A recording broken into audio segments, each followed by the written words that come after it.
dumali kayo. Sabi ko nga ay hindi pwede ang maging pamuntayan ng aming pagkilos ay katulad na lamang ng namin o katulad na lamang kahapon.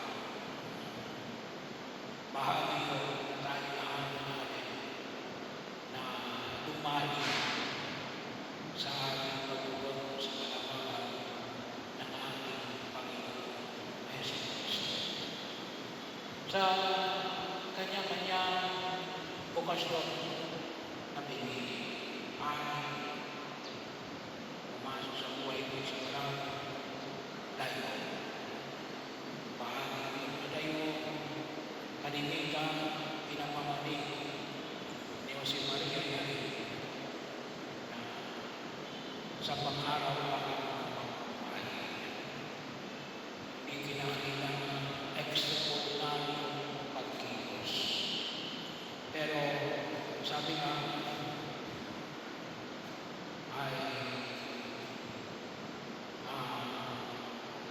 pagsasakumparan ng mga bagay na ordinaryo, na may extraordinaryo pagkilos. Ayaw niyo pamamaraan ng aking kaunangan. So, yun ay magagawa ng kahit sa iyo. Kasi ordinaryo mo naman ginagawa. Kaya yun yung pamamaraan. Nakita ko namin natin pagkilos niya rin.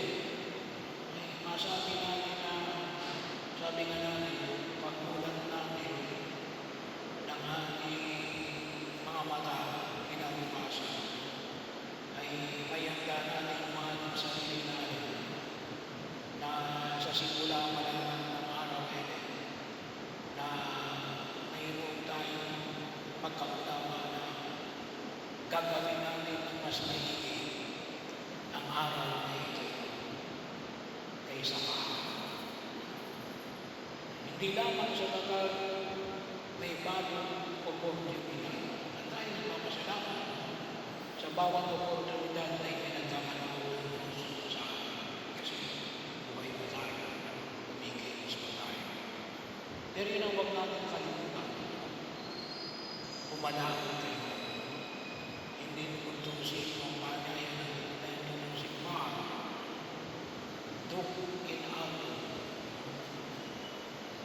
Bahagi ko na kinakailangan na mayroon tayong improvement.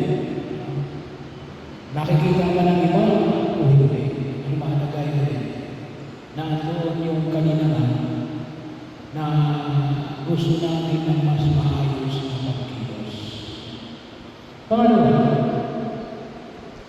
bahagi ko na kung saan ay ipinaalala namin sa atin itong paanyaya ni Jesus sa kanyang mga alagad. Ito kasi ay tinatawag pa lang yan. Bahagi yun na ihulog ng mga lagpat. Ang yung paanyaya na kung saan ay na nakakita sila ng milagro. Ang nakita nilang milagro,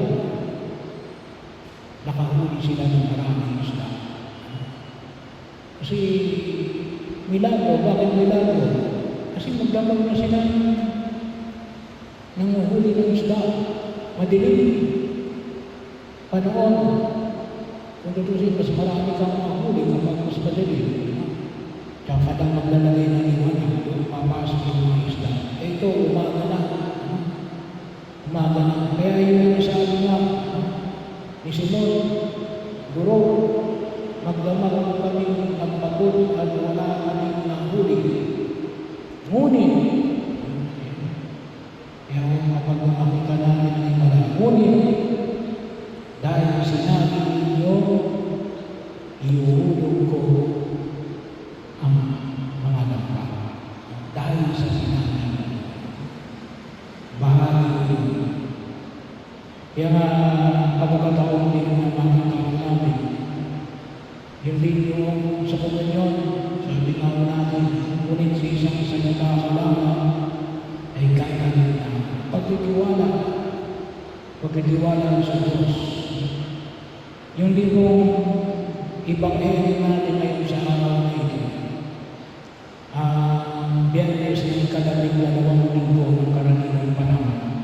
Ang ibanghelyo natin, kung hindi natin ginamit itong kayo si Maria Escriba, ay alin, yung sabi ng isang kaibigan, kung ibig mo ninyo Panginoon, mapapagaling ninyo ako. Palagi tayong magtiwala sa Diyos. Kahit na kuminsan, wala tayong nakikita na liwanag na maaaring maging gawin sa atin, maliban lamang sa kanyang piling na alin na hindi na tayo pababayaan. Palagi tayo magtiwala sa plano ng Diyos. Sabagat maaaring may alam siya na hindi pa natin alam. Pero yung mga tema na binahagi ko sa inyo, ay ito yung pinupuntok. Katulad ng panyaya ni Simon, kung tusin mo ang pinagagawa ni Jesus sa kanilang barahan ng pangkilos, lalo-lalo na sa usapayin ng kabanalan, ay higit siya lang nakabase sa pagtitiwala sa Diyos na hindi nagpapakaya. Kaya idalangin natin sa buong Ama. Nanawa sa ganang klase ng pag-aunawa, kahit kuminsan hindi pa natin naniniwalagan o malapit na sa ating kaisipan. Pero kung sa tingin natin, yun ang pinasasabi ng Diyos sa atin ay kumilos tayo ng pagtugon. Pangatlo ay alin, sumunod yung mga nagawag kay Jesus. Pero yung pagsunod nila iniwan nila yung kanilang laman. Ang pagsunod kay Jesus,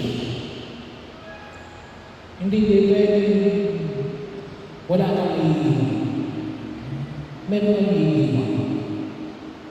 Kasi bahagi mo yun. Sa kanila, iniwan nila yung yung kanilang dapat pamamalakaya ng isda. Kahit bakit tinatawag sila pamamalakaya ng tao. Bahagi ko yun na kumakita ko namin. Kaya kung talagang susunod tayo kay Jesus, may mga bagay na iiwanan tayo. At kuminsan, mahirap yun. Mahirap yung akala natin napakadali.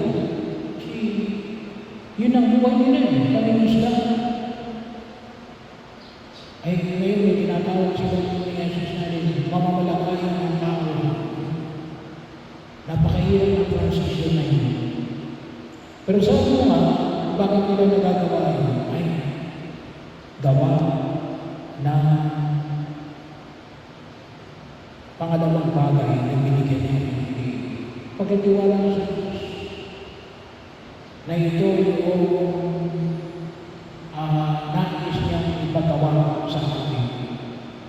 Ito yung kanyang plano para sa atin. Na naman ay pagkatiwalaan.